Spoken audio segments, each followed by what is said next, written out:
In human physiology, we have a topic known as control and coordination, and we have been dealing with that.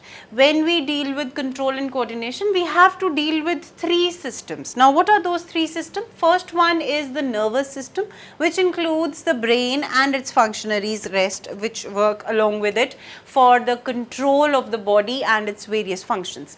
Second is the endocrine system, which works hand in hand with the nervous system, so that functionaries of the central nervous system, they can work hand in hand with other organs and perform the functions which are required by the body. In a way, they are controlling the entire physiological functions of the body, either passively or actively. Then the third system is the sensory system. You know, when we talk about nervous system, we had talked in great lengths about how it is the stimulus which plays an important role. The stimulus has to be taken up, it has to be processed in the brain. That is what is the function of brain, and how that stimulus is taken up, that is taken up by some or other sensory organ. Now, when we study the sensory system, we have to study about eye and ear. Now, we are going to study about human eye. You see this beautiful eye, you might have seen this pictures at so many places. You might have seen in great detail somebody's eyes which are as beautiful as this shown over here. Now, this is what human eye looks like. These are the eyelashes, as you can see. This is the eyeball. You must be knowing that the size of eyeball is similar to what one is born with. It stays similar, it does not change. Now, this is the main eyeball, this is the periphery, that is which is the muscular part. These are the eyelids which are responsible for closing of the eyes. This part, this white part and this part. Now, this black part, first of all, before coming to these, let's see what this black part is. This black part is the aperture through which the light would go inside the eye. First thing, the aperture through which the light would go inside the eye. Inside the eye is a ball basically. Whenever we say it's an eye, it's an eyeball.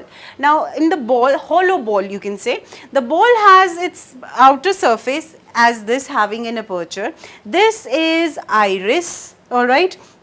This is cornea, okay. As you can see in cornea, there is least blood supply in the cornea. That is why cornea transplant is easy, because it does not have blood supply to it. Now, when we go inside the eye, if we have to, supposedly you are given a chance to go inside the eye through this aperture. As I told you, it is an aperture, it is a hole-like thing from which the light goes inside. Supposedly you are allowed to go inside this aperture. What would you see inside eye? First thing is that you would fall inside, because it is a hollow spherical structure and it is having fluid inside it. We are going to see the anatomy of human eye next. This is what is the anatomy. This was the aperture, you entered through it, you are going to encounter the lens of the eye. We have lens inside our eye which is responsible for the formation of image behind a screen. Now, from your knowledge of optics, we study a lot about optics in physics. You know that whenever an image is to be formed, there needs to be a screen on which the image has to be formed. If we are having lens in between, the image would be formed at a different place. There could be a magnification, there could be, the image could become shortened and so on. Over here also, there is a gelatinous lens, that is eye lens. We are blessed with lens in both the eyes, and this lens is responsible for accommodation of the eye, that is making the image on the screen known as retina. So, this screen on which the image would be formed is the retina, and it would be behind. So, one by one we are going to see the layers of the eyes, and we are going to see what part is located where. First of all, we have eyelashes, that is aside, we have conjunctiva which is present, we have this outer layer that is known as cornea, that is whitish, and it is in continuation towards the back. When cornea continues towards the back, that is known as sclera, alright. Inner to sclera there is another layer known as choroid. Alright, and innermost layer of choroid is the retina, which happens to be the screen on which the image is being formed, which gets accommodated by the lens of the eye, which lies right behind the aperture. You can see in your own eye that you have an aperture over there inside which the light goes, and this is the lens, this is the screen. Enough of it said. Now let's see the other parts. We had cornea, we had cornea in continuation towards the back known as sclera, then inside sclera we had choroid, we had retina. Now you see that this choroid is separated from retina by a layer of pigmented epithelium. Why this is pigmented epithelium? Because if it is not pigmented, it would not be easy for making an image. As you see in the case of glass, when you have a glass, you cannot see an image being formed because you see through and through the glass. But in case you paint it black from backside, it becomes a mirror and you see your own image. This is what happens in this case. You have a pigmented epithelium behind retina where the image would be formed. Now we'll come to retina later on, but let's see what is over here. There are the ligaments which attach the lens, alright, which are attached to the lens. These are known as ciliary bodies. They are muscular ciliary bodies which are responsible for changing the focal length of the lens. Now you know that if the lens is having lesser focal length, it would form a next image would be different. If it is having greater focal length, the image would be different. That is again from your knowledge of optics. If you haven't studied optics by now, this is very basic knowledge from your earlier classes as well. Now it is going to change the focus of the lens so that image is formed accordingly on the screen. There is a Schemm's canal from which you are going to see the tears coming, and it keeps the entire part lubricated. Now you see this part, the outer part from where you see this one, the outer part as you see in this eye, this outer part remains wettish. It is not dry. It cannot be dry because there would be abrasion due to closing of eyelids, and it cannot be dry. So we have an aqueous chamber over here which keeps the eyeball, basically outer eyeball, wet. Alright, it keeps it hydrated, it does not let it dry. And we have a vitreous chamber inside the eye, hollow chamber, which is having vitreous humor inside it, again for keeping the eye keeping it from drying basically. And we have anterior chamber and posterior chamber of the aqueous chamber. Alright, aqueous chamber has aqueous humor inside it. This part is the iris, which has different colors. Whenever we talk about eye color, whether it is blue, whether it is brown, it is black, that is basically the color of iris, where we have pigment layers, proteins which are arranged in such a way so that it gives a coloration. That iris has a pupil inside it, that is the aperture, and it has lens from where the light would enter. Now coming to the retina. Now retina is the main site where maximum of images are formed. One thing you have to keep in mind, that you are able to see the things at speed of light. Close your eyes, open up the eyes and you see everything around you.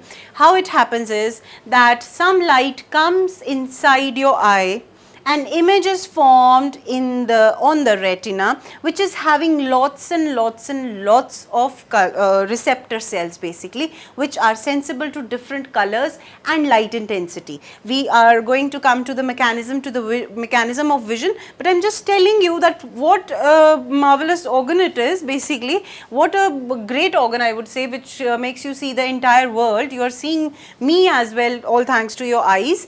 The light would enter from the pupil. This lens is a convex lens, as you can see. It is not a concave lens, it is a convex lens. So it is going to form an inverted image. But do you see things inverted? No, you don't see things inverted. I am not visible to you upside down. Now what will happen? The image that would be formed over here, all thanks to the receptor cells and various cells which are concentrated in dense quantities at certain sites, which are sensitive to light and color of the image, whichever would be formed, that is going to make an inverted image. But nothing is visible to us in inverted form. So what happens is, there is an optic nerve which takes up that stimulus on the retina, it goes to the brain makes that inverted image erect, and then we see. So you can make it out that how lightning fast is all this process is. You can close your eye, just do it for once, close your eye and open it up, and all these things, the light would have entered your eye, it would have gone and made an image on retina, retina would have taken those, optic nerves would have taken that stimulus, it would have taken it to the brain, from brain the image would have got erect, and then you see the things. This is how it works, which is part of mechanism of vision. What I am trying to tell you over here is that this screen, that is this innermost layer, is having dense arrangement of various photoreceptor cells. Now at one side there is a spot known as macula, which is having lots and lots of concentration of photoreceptor cells, and it is having inside much amount of cones. Cones are the cells we will study about. It is CONES, cone cells, which are present, and they are present in so much abundance that we have a point known as Fovea Centralis, where the resolution of image is highest. Now when I say resolution, you all must be dealing with different types of cameras, and you buy phones thinking that it is having how much camera, it's so much megapixels and other things.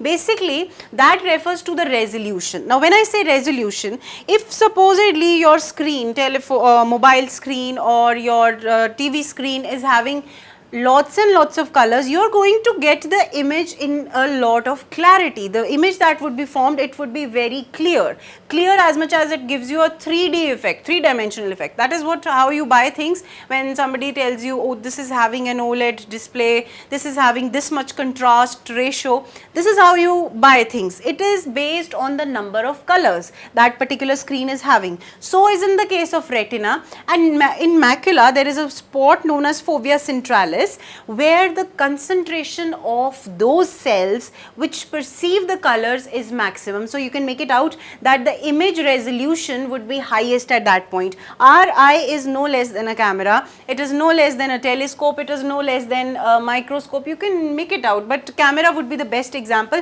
with the highest resolution. You see, our eye gives us the higher most resolution that could be given by any gadget. So that is because we have Fovea Centralis, which has maximum concentration of cones. Coming back, we have a blind spot present over here, that is known as, in the optic disc, there is a part on retina known as optic disc, which has supply of, as you can see, artery and vein for this oxygen requirements of the tissues, and apart from that there is a nerve which comes, that is known as optic nerve, which goes to optic chiasma in the brain. This optic nerve, where it comes and joins with the retina, that spot is known as blind spot. Now why it is known as blind spot is, supposedly you can see me, there are few lights which are falling on me. If in that light, from where the light is coming, I put a spot, that part will not be able to give light on my face and on my face or the screen, and then that part would appear black. It would not have light and it will appear black. Same is in the case of blind spot. There are no cells which are present at this blind spot. That is the site where the optic nerve comes and is in articulation with this retina. Articulation is not the right word again, where the optic nerve comes and joins with the retina. At that spot we do not have any photoreceptor cell. Now when there are no photoreceptor cells, how can you imagine some sort of image getting formed over here? So blind spot is the name, correct name that is given. It's just like, again I would give you the example of your phone screen or your laptop screen. You would see that at some spot, in bad cases I would say, sometimes the screen goes black, a small spot on the screen goes black. Why? Because the colors over there, the colors and the screen colors which are responsible for resolution, they are not present over there, or they do not receive the electrical supply that is needed. So that makes it black. Same way, where the optic nerve is present, there is going to be no photoreceptor cell, and that forms the blind spot. So with this we come to the end of our understanding of the anatomy of eye. Next we are going to study the mechanism of vision, how this anatomy helps in forming an image. And when we talk about mechanism of vision, we deal with the nervous implications, not just the formation of image that restricts our knowledge from optics, but we deal with the nervous implications, that is how the impulse would be generated, where it would go, what would be the cellular parts which play a role. So I guess you are done with the anatomy. Now in the next lesson we are going to use this anatomy for our knowledge of understanding the mechanism of vision.